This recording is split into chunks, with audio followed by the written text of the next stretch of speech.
Hello and welcome to SPMIS Academy. Today we will analyze important newspaper articles of 23rd July 2022. Please note you can download the PDF version of today's newspaper analysis by clicking the link given in the comment section.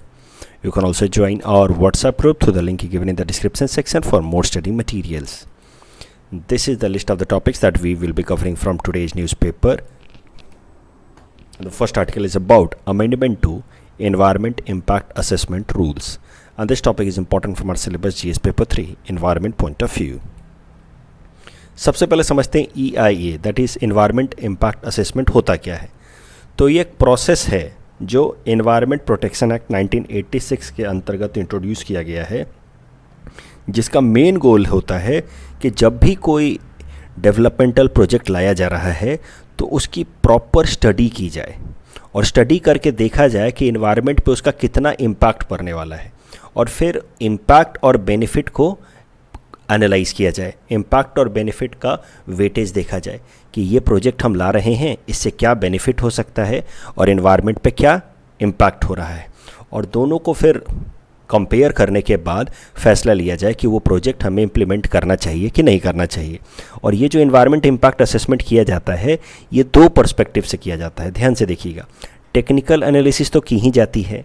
Technical analysis में experts का opinion लिया जाता है, physical parameters देखे जाते हैं environment के, ecological parameters देखे जाते हैं, आसपास के लोगों की इकोनॉमिक अपॉर्चुनिटीज़ पे क्या असर पड़ेगा वो पैरामीटर्स देखे जाते हैं।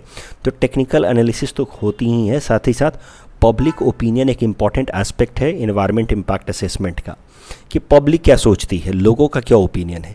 और इसमें ये मायने नहीं रखता कि वहाँ के जो लोग हैं वो पढ़े लिखे हैं या फिर इलिटरेट हैं, इलिटरेट लोगों को का भी ओपिनियन लिया जाएगा।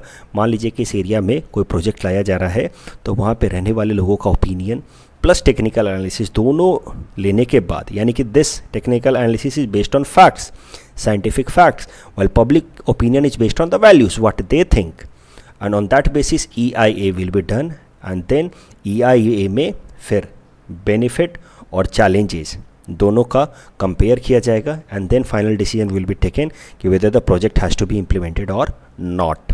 तो the concept of environment impact assessment report was introduced as per environment protection act of 1986। तो इसमें टोटल 7 स्टेप्स होते हैं। अगर मान लीजिए कि इस पर सवाल आ जाए आपके एनवायरनमेंट पेपर में जीएस पेपर 3 में, तो आपको ये 7 स्टेप्स याद रखने चाहिए। सबसे पहले स्क्रीनिंग होती है, ये ऐसे डायग्रामेटिक फॉर्म में बना दोगे आप तो नंबर अच्छे मिलेंगे। स्क्रीनिंग होती है कि क्या क्या प्रोजेक्ट है, उसमें क्या क्या स्टेप्स हैं। फिर स्कोपिंग, ये सब याद करना कि क्या उस प्रोजेक्ट का स्कोप है, उसमें क्या क्या, मान लीजिए न्यूक्लियर रिलेटेड है, थर्मल रिलेटेड है। फिर रिपोर्ट बनाई जाती है, रिपोर्ट के बाद इंफॉर्मेशन उसके सारे कलेक्ट करके अलग अलग एक्सपर्ट से कंसल्टेशन किया जाता है। Then decision making process is done, information on developmental decisions is done by taking public consent, and then after the decision is taken and if it is implemented, yet monitoring is done as the last step कि जो हमने decision लिया है वो सही तो लिया है, यानी कि इम्प्लीमेंट करने के बावजूद भी कुछ साल तक मॉनिटरिंग की जाती है और रिपोर्ट देखा जाता है। तो ये 7 स्टेप्स एज इट इज़ आप मगअप कर लेना एनवायरनमेंट इम्पैक्ट असेसमेंट के लिए before mains, it won't be asked in prelims. तो these are the 7 steps of environment impact assessment. इससे फ़ायदे क्या हैं? Of course environment impact assessment करने से it will help in minimising or eliminating the adverse environmental impact because of developmental projects, biodiversity को protect करेगा। It will help us in exploring alternative safe approach for implementation of any developmental project. Public opinion भी incorporate किया जाता है। तो इस कारण से एक बार जब प्रोजेक्ट इम्प्लीमेंट किया जाना शुरू कर दिया गया तो उसके बाद पब्लिक प्रोटेस्ट और फिर प्रोजेक्ट को हॉल्ट करने का प्रॉब्लम नहीं देखा जाएगा। अदरवाइज बहुत बार ऐसा होता क्या है कि अगर पब्लिक ओपिनियन को ना इनकॉर्पोरेट किया गया और प्रोजेक्ट को ऐसे ही इम्प्लीमेंट किया गया तो लोकल लोग प्रोटेस्ट करने लगते हैं and that leads to sometimes halting of the project. तो इन सब चीज़ों से आप देख सकते हैं कि फ़ायदे हो सकते हैं इन सब एरियाज़ में if we do environment impact assessment. That is how we can say कि environment impact assessment is a good balance between ease of doing business at the same time maintaining environmental sustainability। अभी environment impact assessment norms मैंने आपको बताया environment protection act 1986 के अंतर्गत लाए गए थे, लेकिन इसमें टाइम टू टाइम कुछ चेंजेस लाए जाते हैं।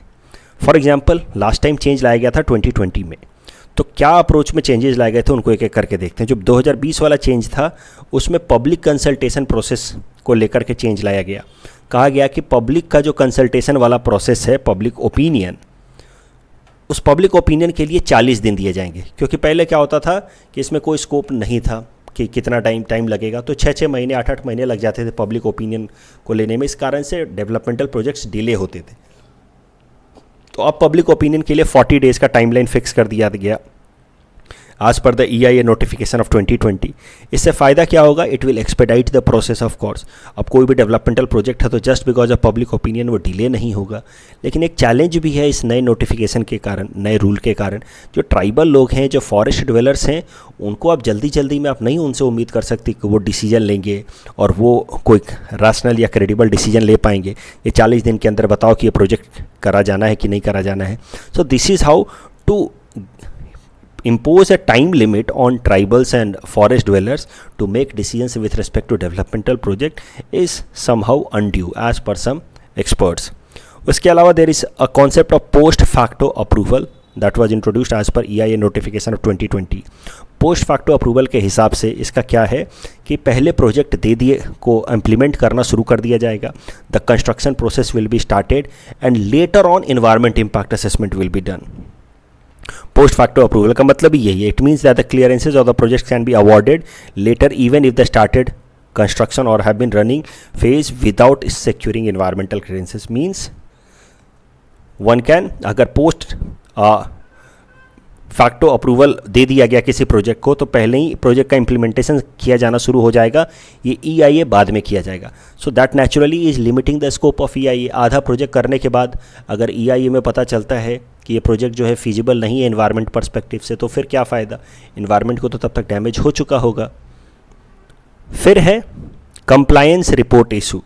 एक बार जब इन्वायरमेंट इम्पैक्ट असेसमेंट करके किसी भी प्रोजेक्ट को अप्रूवल दे दिया जाता है तो इसका मतलब ये नहीं है कि अब जैसे मर्जी आए वो उस प्रोजेक्ट को इम्प्लीमेंट करेंगे।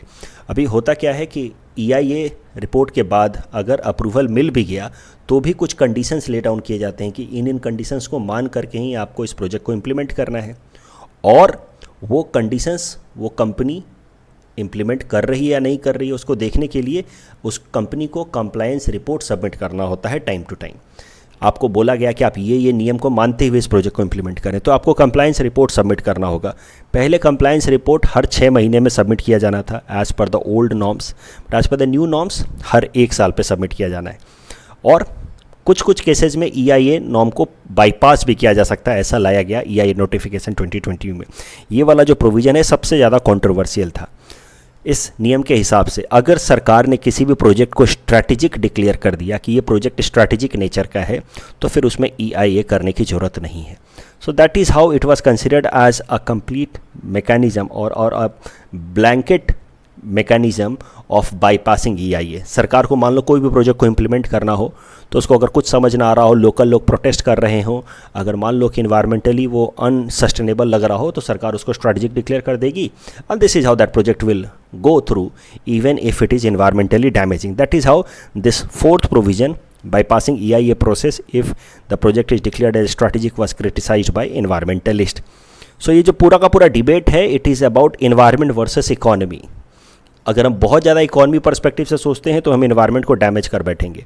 तो डेवलपमेंट एंड सस्टेनेबल डेवलपमेंट के बीच में कभी कभार कन्फ्लिक्ट हो सकता है और उसी पे ये पूरा का पूरा आर्टिकल है।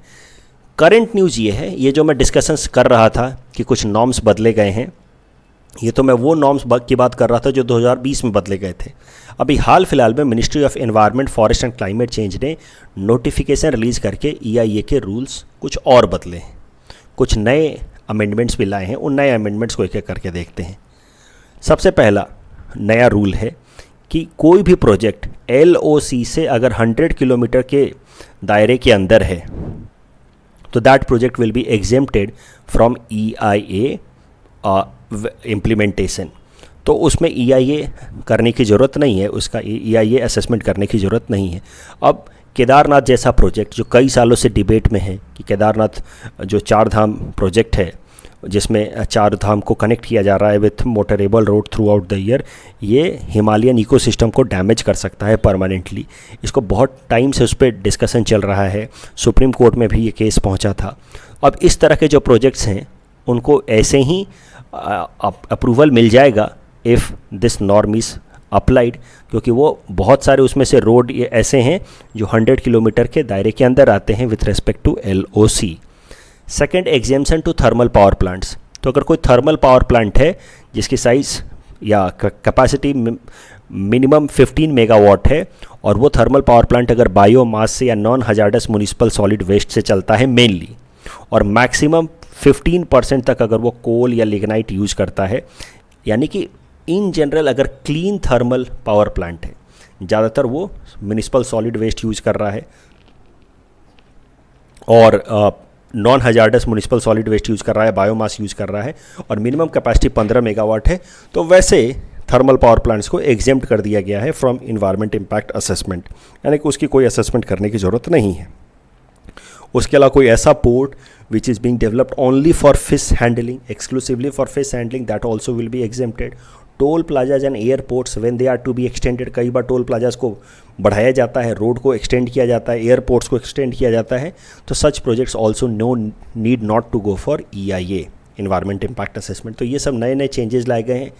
क्लियरली आप देख सकते हैं कि the government is more incline towards economy और development, but somehow neglecting environment और sustainable development as per the two recent amendment rules that was seen, one in 2020 and one is now.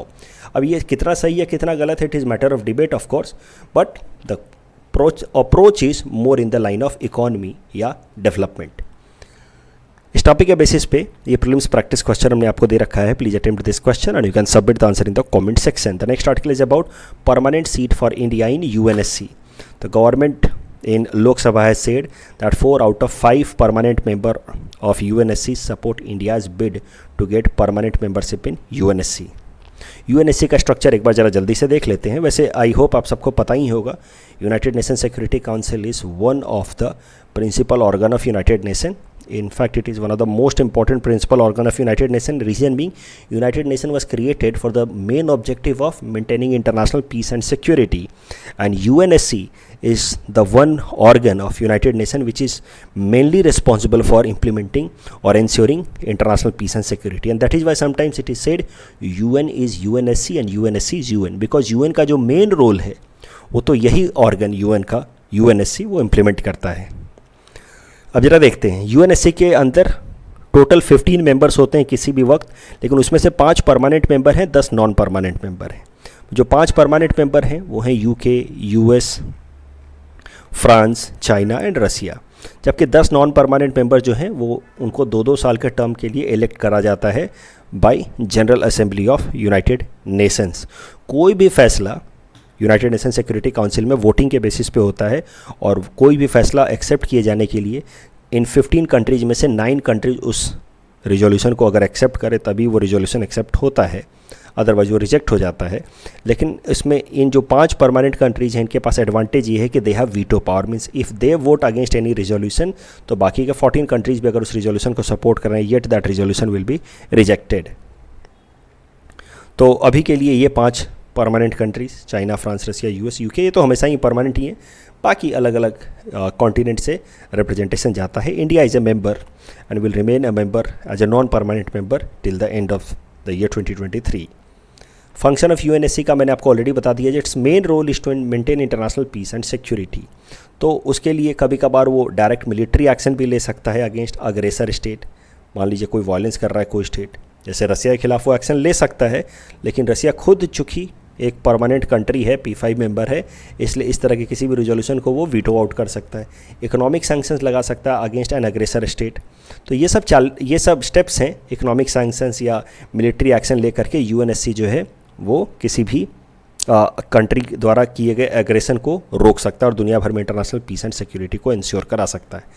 लेकिन यहीं पे आप चैलेंज देख रहे हैं अब इनका, क्रिटिसिज्म ऑफ UNSC. अब आपको पर्टिकुलर केस से ही दिख जाएगा क्यों UNSC रसिया यूक्रेन वॉर को नहीं रोक पा रहा है. क्योंकि ये जो 5 परमानेंट कंट्री हैं उनके पास एब्सोल्यूट पावर है.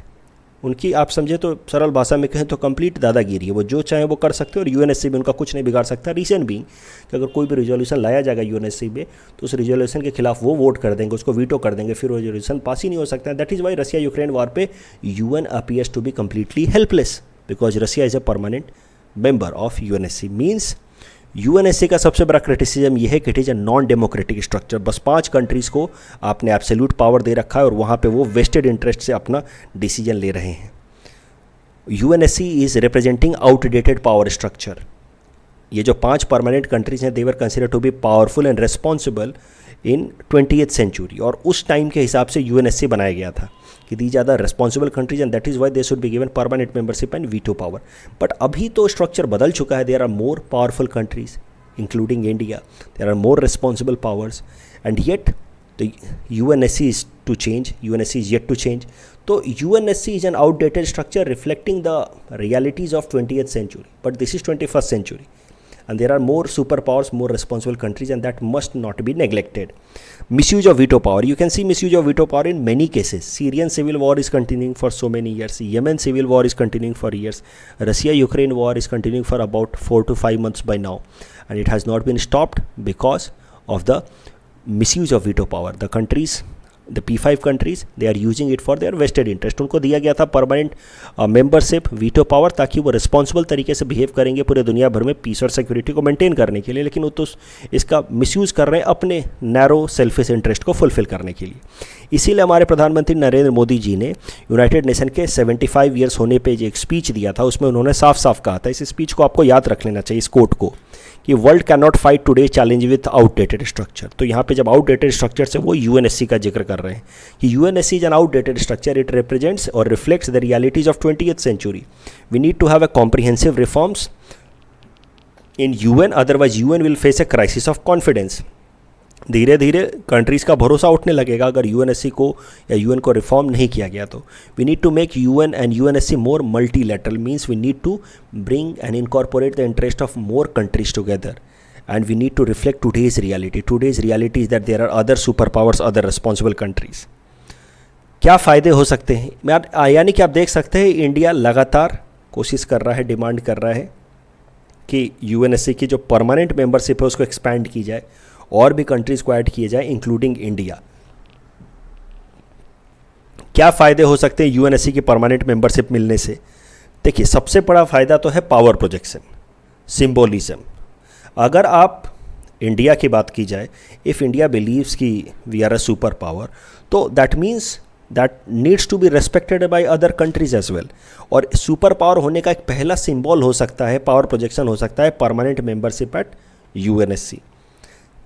Second is countering China at UNSC। देखिए, चाइना के पास परमानेंट मेंबरशिप है, हमारे पास नहीं है, तो चाइना कई सारे इस तरह के रिजोल्यूशन अपने खिलाफ रोक सकता है जो उसके इंटरेस्ट के अगेंस्ट है, लेकिन हमारे पास नहीं है। इस कारण से we somehow become vulnerable on some critical issues like Kashmir issue and CAA if such matters are discussed in UNSC. So if we get membership in UNSC as a permanent member, so we also will become very strong to defend our interest, because we may veto any such resolution which is counter to India's interest. लेकिन अभी हमारे पास वो permanent membership नहीं है।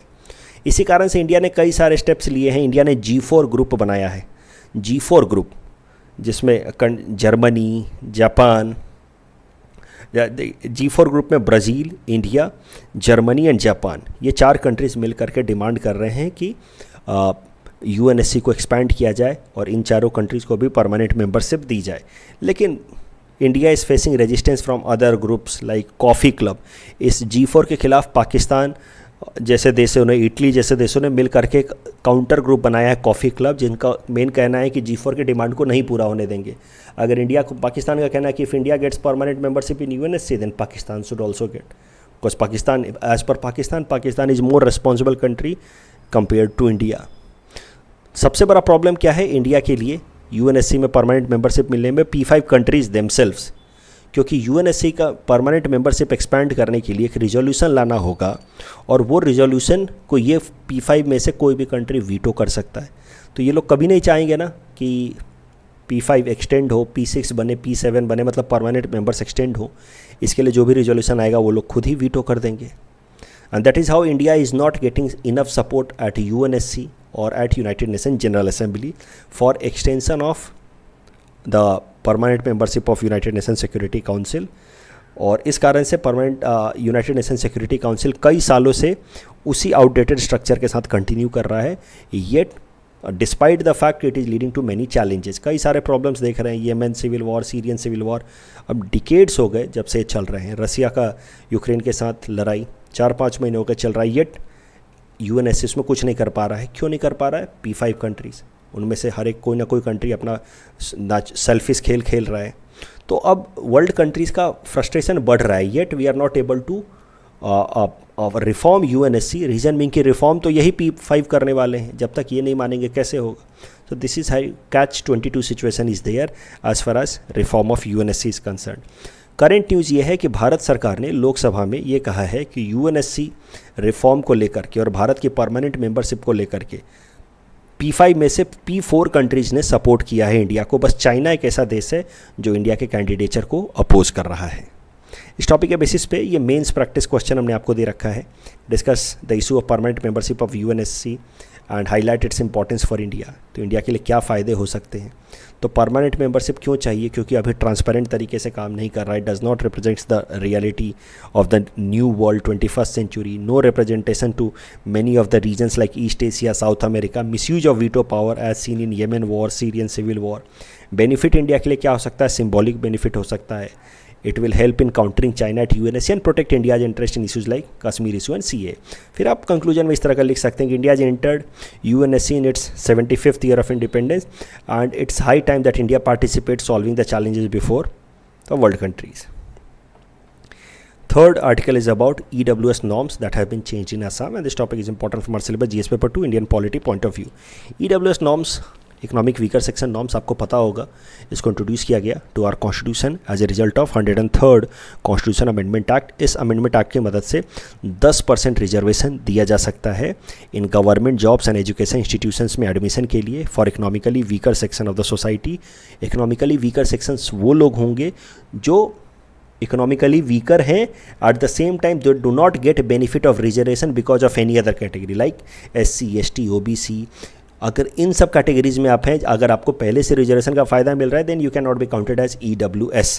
Otherwise if you are in general category, means you are not getting benefit of any reservation, yet if you are economically backward, then as per this new amendment one can get benefit of this EWS quota and get a reservation of 10%।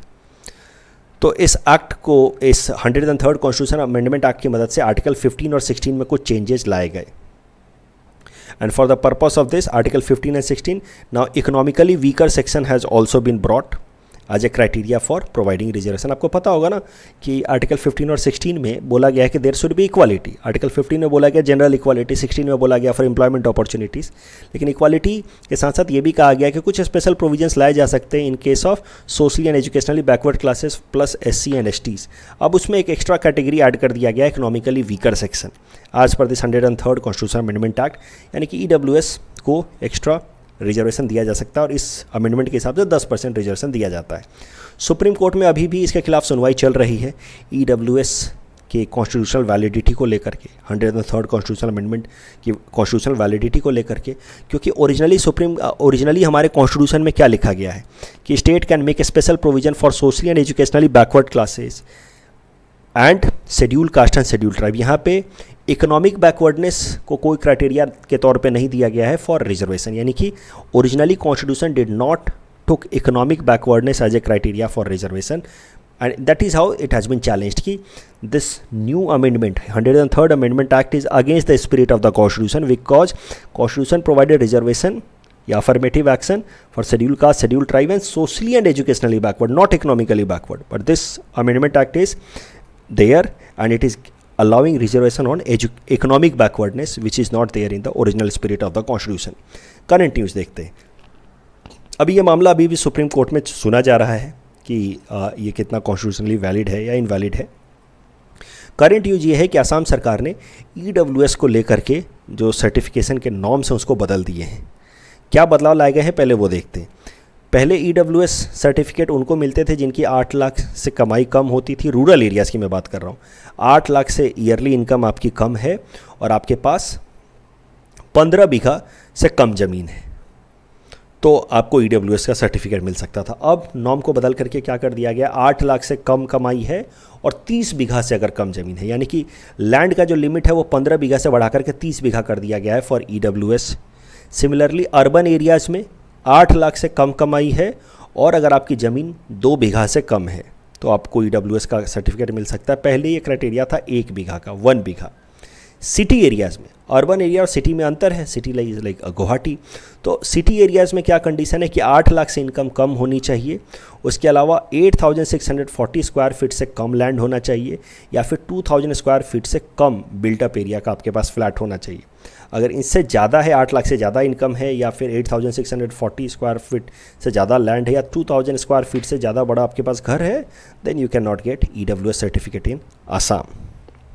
एक और change लाया है असम सरकार ने हाल फिलहाल में, लेकिन इसको लेकर के बहुत ज़्यादा डिटेल्स अभी नहीं है सामने, yet you should know this. जब डिटेल सामने आएंगे तो हम लोग उसको फिर डिटेल में कवर करेंगे। असम कैबिनेट ने फैसला लिया है कि there will be an state action plan on climate change for 2021 to 2030। तो ये इंपॉर्टेंट है, असम सरकार अपना खुद का action plan for climate change लेकर के आ रही है 10 सालों के लिए, 2021 से लेकर के 2030 तक। लेकिन action plan on climate change में क्या क्या एग्जैक्ट पॉइंट्स होंगे, that is yet not out in public domain. तो जब आएगा तो देखेंगे उसको डिटेल में। इस टॉपिक के बेसिस पे प्रीलिम्स प्रैक्टिस क्वेश्चन हमने आपको दे रखा है। Please attempt this question and you can submit the answer in the comment section. The next article is about worm hole. This topic is important from our syllabus GS paper 3 science and technology point of view. Worm hole, देखिए ये sci-fi concept है, scientific fictional concept अभी तक आप ये कह सकते हैं, क्योंकि पूरी तरह से इसको प्रूफ नहीं किया गया है। वर्म होल इस तरह के टनल्स हैं, माना जाता है कि यूनिवर्स के अंदर इस तरह के टनल्स हैं जिनको वर्म होल बोला जाता है, ऐसे बोलचाल की आम भाषा में। उनका टेक्निकल नाम है आइंस्टाइन रोजन ब्रिज।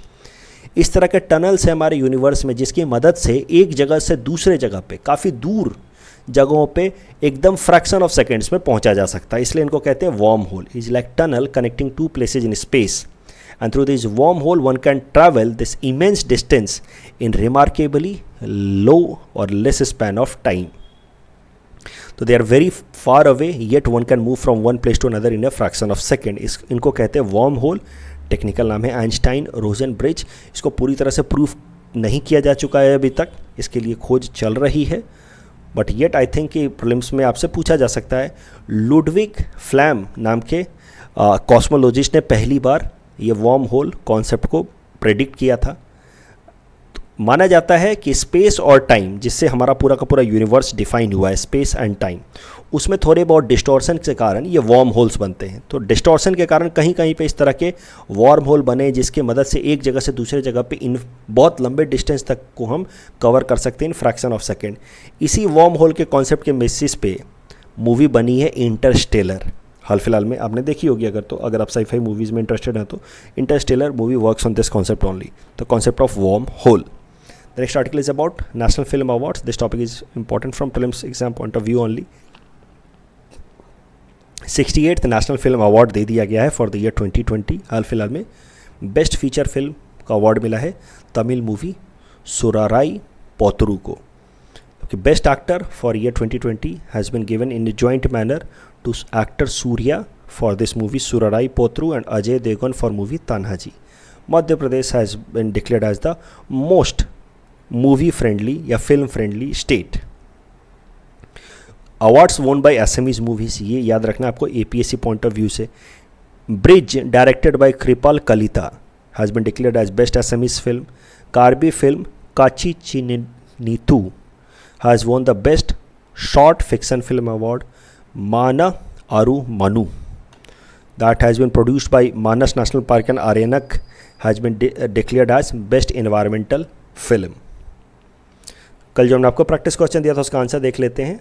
तो article of the constitution to safeguard one's right to marry person of choice is under article 21 and innovation index को लेकर के पहला स्टेटमेंट गलत है, it is release by NITI Aayog. दूसरा स्टेटमेंट सही है, तीसरा अगेन गलत है, so correct answer will be option B 2 only. And Draupadi Murmu से पहले जो यंगेस्ट प्रेसिडेंट थे वो थे नीलम संजीवा रेड्डी जी, तो correct answer will be option D. That's all from our side for today, thanks for watching.